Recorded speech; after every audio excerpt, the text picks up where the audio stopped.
Hello बच्चों, कैसे हो। मैं एक बार फिर आपके सामने हाजिर हूँ। मैं विजय सिंह। सॉरी दोस्तों, कुछ समय के लिए कंटिन्यू एसएसटी की क्लास नहीं हो रही है, लेकिन अब कंटिन्यू एसएसटी की क्लास होगी। और एक महत्वपूर्ण बात बच्चों, दोस्तों, आप जहाँ भी स्कूल में पढ़ रहे हो, टीचर बेस्ट से बेस्ट पढ़ा रहे हैं। मैं हर टीचर अपनी जगह बेस्ट पढ़ाता है, तो मैं आपको सिर्फ क्वेश्चन का पैटर्न या हर लाइन से क्वेश्चन निकालना और कौन सा चैप्टर से या किस लाइन से कौन सा क्वेश्चन बन रहा है, बस इतना मैं कर रहा हूँ ताकि आपको आइडिया रहे कि क्वेश्चन कहाँ से और कैसे आते हैं। तो टाइम ख़राब नहीं करेंगे, क्योंकि आपके लिए भी बहुत कीमती है। वीडियो लंबा हो जाने के बाद में आप भी बोर हो जाते हो। तो हम पढ़ रहे थे एसएसटी में हिस्ट्री समकालीन भारत एवं विश्व समकालीन भारत और विश्व टू, यानी कि हिस्ट्री। तो उसमें हमने सेकंड पार्ट चूज किया था, भारत में राष्ट्रवाद। तो दोस्तों, फर्स्ट जो चैप्टर है यूरोप में राष्ट्रवाद, वो इसलिए नहीं मैंने किया कि वो 5 चैप्टर हैं तो 5 नंबर पर लेंगे, ताकि वो आपके लिए ज़्यादा बेनिफिट होगा। क्योंकि अब अगर हम शुरुआत करते हैं और फिर ज्योग्राफी, पॉलिटिकल ये पढ़ेंगे, तब तक वो आपके साफ हो जाएगा बिल्कुल, क्योंकि वो वर्ल्ड हिस्ट्री से संबंधित है। तो एक प्लानिंग के हिसाब से हमें आगे बढ़ना है। आपको नोट्स क्वेश्चन इतना ट्रेंड कर देंगे कि आपको कोई क्वेश्चन आपकी नज़र से बाहर आएगा ही नहीं। तो इसलिए रिक्वेस्ट है, आप मैंने व्हाट्सएप ग्रुप है एसएसटी का, तो आप कमेंट कीजिए, उससे जुड़िए। वो वीडियो वहाँ सेव पड़े रहेंगे, या फिर चैनल को सब्सक्राइब कीजिए, क्योंकि ये चैनल पे प्लेलिस्ट मिल जाएगी। तो दोस्तों, स्टार्ट करते हैं। हम पढ़ रहे थे खिलाफत और असहयोग आंदोलन। तो हमने जो असहयोग आंदोलन था और उसका शहरों में जो प्रभाव था, या शहरों में जो प्रभाव था, वो हमने देखा। यानी कि जो टॉपिक है या जो पॉइंट है उसको पकड़ो। दे रखा है आंदोलन की विभिन्न धाराएं, अलग अलग या विभिन्न धाराएं, इसको पकड़ो। पहले ये बता, इस पॉइंट दे रखा है आंदोलन की अलग अलग धाराएं। धाराएं कैसे? एक शहर में डिवाइड कर दिया, एक ग्रामीण में डिवाइड कर दिया, और एक जो चाय के बागानों में काम करने वाले थे वहाँ पे डिवाइड कर दिया। तो ये स्पष्ट है कि एक क्वेश्चन पूछ सकता है।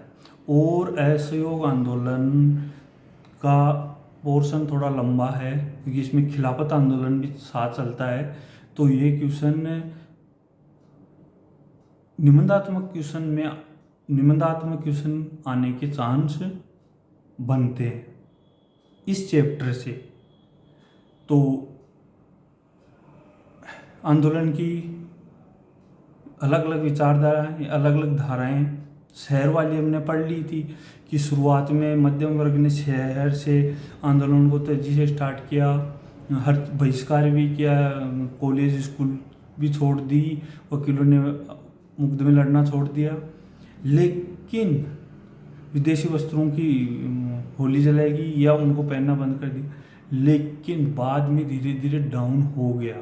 उसका कारण था कि भारत में जो कपड़े बनते थे, जो कुटीर उद्योग थे, यहाँ कपड़ा महंगा मिलता था, और जो विदेश से कपड़ा आता था वो सस्ता था। तो मध्यम वर्ग इतना अफोर्ड नहीं कर पाया, और धीरे धीरे आंदोलन शहर में धीमा पड़ गया। अब समझना है आपको, क्वेश्चन अब है फिर है किसानों का आंदोलन, इनका किसानों का आंदोलन, यानी कि ग्रामीण इलाकों में विद्रोह। जो दूसरी धारा है वो है ग्रामीण इलाकों में विद्रोह। तो शहरों से गांवों में फैल गया, यानी कि युद्ध के बाद विभिन्न आदिवासी और किसान आंदोलन चल रहे थे। यानी कि जो फर्स्ट वर्ल्ड वार था उसके बाद में भिन्न भिन्न स्थानों पर अलग अलग आंदोलन चल रहे थे, जिनमें किसानों के आंदोलन और आदिवासियों के आंदोलन सम्मिलित हैं। तो जब महात्मा गांधी ने असहयोग आंदोलन प्रारंभ करना चाहा या प्रारंभ किया, तो यानी कि इस आंदोलन का हर जगह अलग अलग अर्थ निकाला। जो हमने पहले स्पष्ट किया था कि विभिन्न सामाजिक समूह इसमें शामिल हुए, लेकिन सबका अलग अलग मोटो या उद्देश्य था।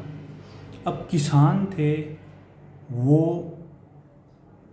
लगान, कर आदि के विरुद्ध आंदोलन कर रहे थे, जगह जगह पर आंदोलन चल रहे थे। आदिवासी इसलिए आंदोलन कर रहे थे क्योंकि उन्हें वनों में जाने, लकड़ी काटने, पशु चराने, फल बीनने के लिए प्रतिबंध लगा दिया। तो आदिवासी इसलिए आंदोलन कर रहे थे। किसान थे, वो लगान और करों के विरुद्ध आंदोलन कर रहे थे।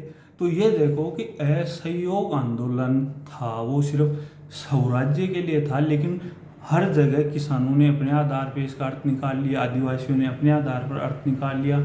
फिर जो चाय के बागानों में काम करने वालों ने उन्हें अपनी स्वतंत्रता को ही स्वराज्य मान लिया। तो इन चीज़ों को समझो, क्योंकि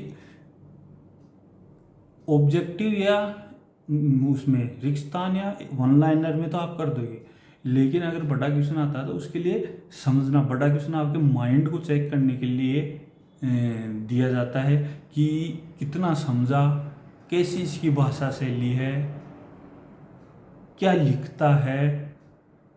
तो समझो, पहला हमने शहरों में, दूसरा ग्रामीण इलाकों में। शहरों से बढ़कर ग्रामीण इलाकों में पहला जो किसान आंदोलन था, अवध का किसान आंदोलन पहले से ही चल रहा था, इसलिए लगान के विरुद्ध। तो अब है अवध किसान आंदोलन का नेतृत्व किसने किया। आप पॉइंटों में समझिए, पैराग्राफ में मत जाइए। अवध किसान आंदोलन लिखा, नीचे नेतृत्व किसने किया। तो नेतृत्व है सन्यासी बाबा रामचंद्र ने किया, याद रखना। और वो पहले गिरमिटिया मजदूर थे।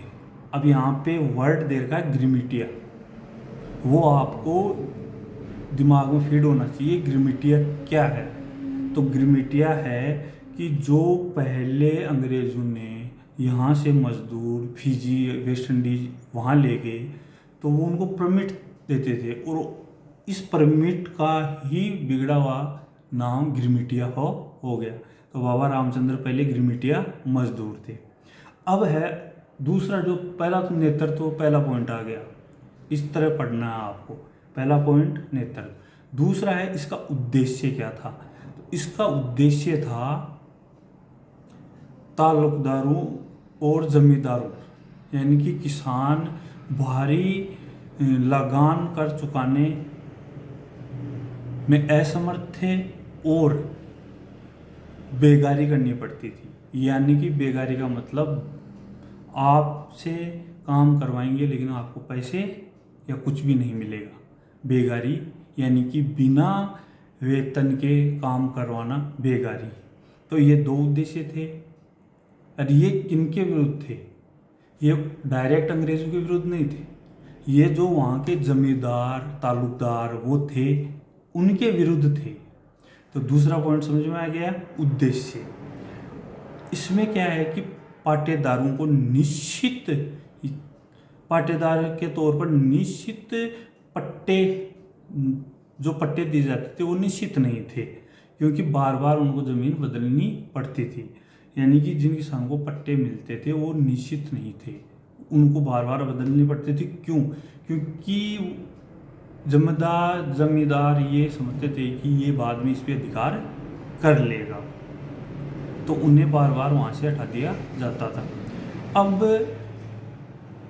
आंदोलन का उद्देश्य हमने समझ लिया, नेतृत्व हमने समझ लिया, किसने किया, गिरमिट या मजदूर वर्ड समझ लिया, बेकारी समझ लिया।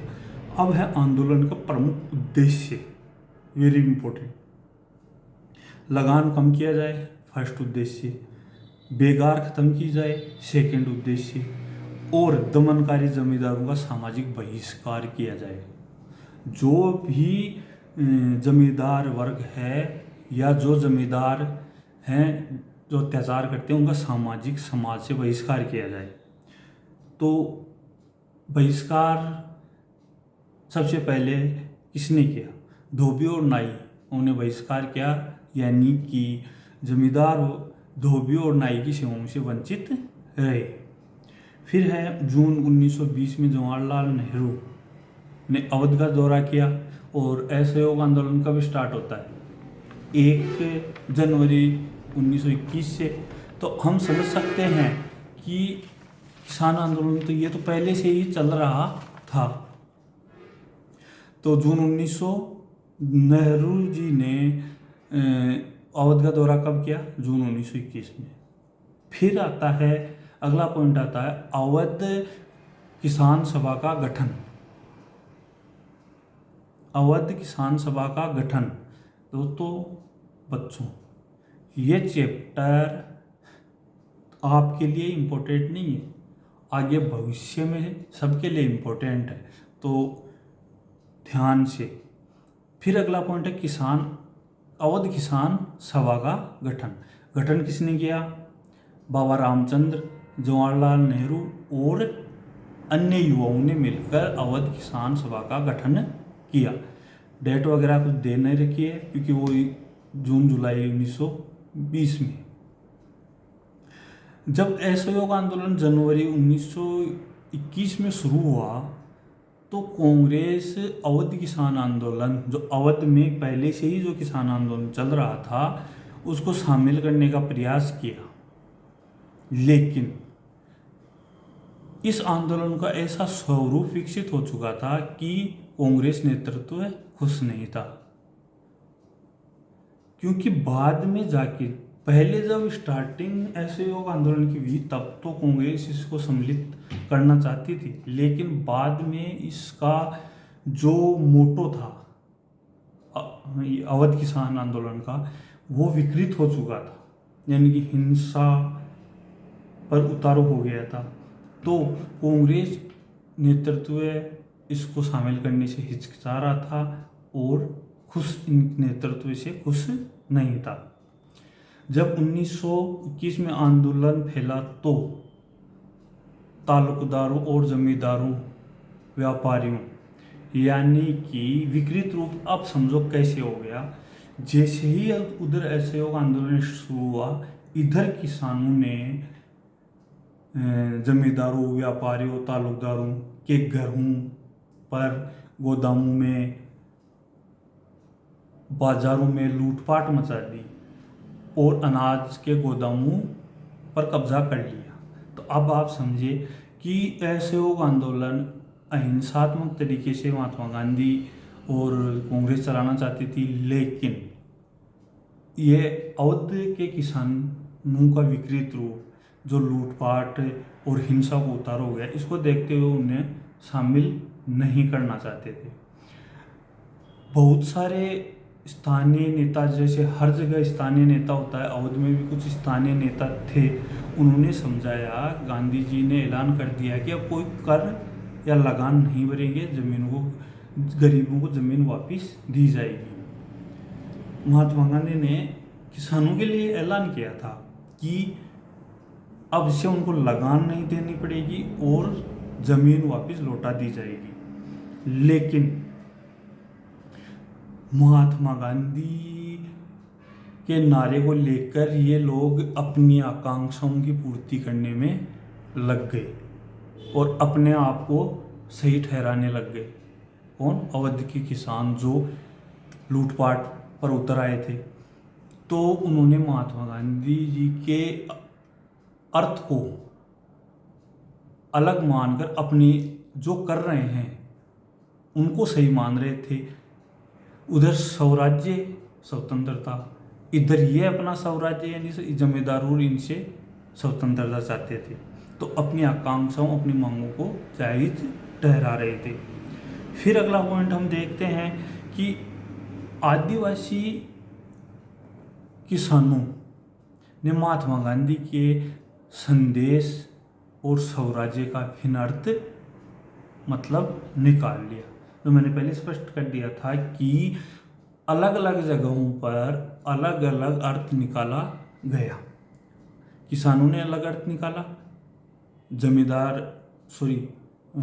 आदिवासियों ने अलग अर्थ निकाला, क्योंकि आदिवासी जंगल में प्रवेश, किसान लगान और कर, तो सब अपने अपने जगह अपना अपना स्वार्थ सिद्ध करने में लग गए। अब एक चीज़ है, उदाहरण के लिए आंध्र प्रदेश की गुडेम पहाड़ियाँ हैं, वहाँ पर 1920 के दशक में आदिवासी 1920 के दशक के शुरू में ही गुरेला आंदोलन फैल गया। कांग्रेस इस संघर्ष को स्वीकार नहीं कर रही थी। क्यों? क्योंकि ये हिंसा था, छुपकर वार करने वाला था। तो इस तरह आदिवासियों ने अपना अर्थ निकाला और किसानों ने अपना अर्थ निकाला। फिर अन्य इसमें ये आते हैं कारण कि कई क्षेत्र वहाँ पर अंग्रेज सरकार ने बड़े बड़े जंगलों में दाखिल होने पर पाबंदी लगा दी। पाबंदी क्या थी? मवेशियाँ नहीं चरा सकते, न ही जलावन लकड़ियाँ ला सकते और नहीं फल बीन सकते, जो मैंने पहले ही बता दिया। इससे पहाड़ी लोग और भी परेशान हो गए, क्योंकि उनका तो गुजर बसर जंगल से ही था। तो इसलिए वो पहले से ही गुस्सा थे और वो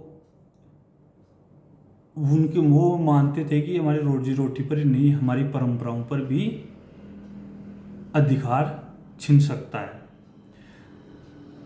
फिर उस जगह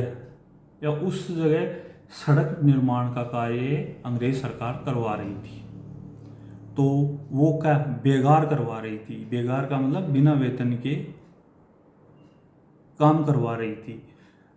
तो लोगों ने बगावत कर दी और उनका नेतृत्व किसने किया? अल्लूरी सीताराम राजू ने। किसने? अल्लूरी सीताराम राजू ने, जो एक दिलचस्प व्यक्ति थे। वो अपने आप को ईश्वर का अवतार समझते थे और गांधी जी के नेतृत्व या महानता के गुण गाया करते थे। राजू ने दावा किया है कि एक चीज़ ये थी कि राजू अल्लूरी महात्मा गांधी के बहुत बड़े फैन थे, लेकिन उन्होंने एक बात का ऐलान कर दिया कि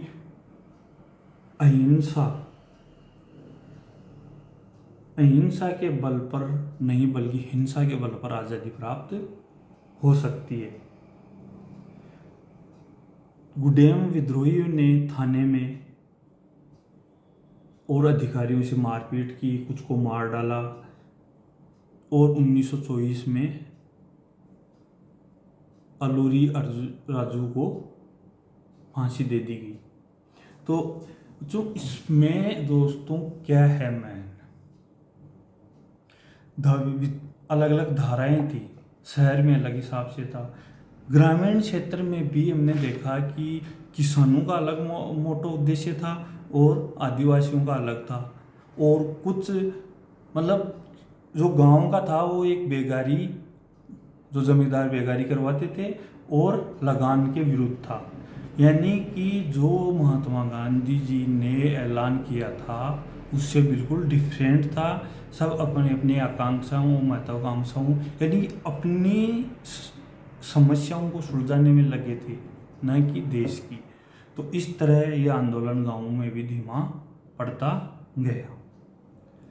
तो वीडियो लंबा हो जाएगा आज के लिए, फिर भी लंबा हो गया, लेकिन मैंने जो इतना आप लिख दोगे तो एक टीचर आपको 4 में से 5 नंबर दे देगा, ऐसे पॉइंट बना बना के अलग लिख दोगे।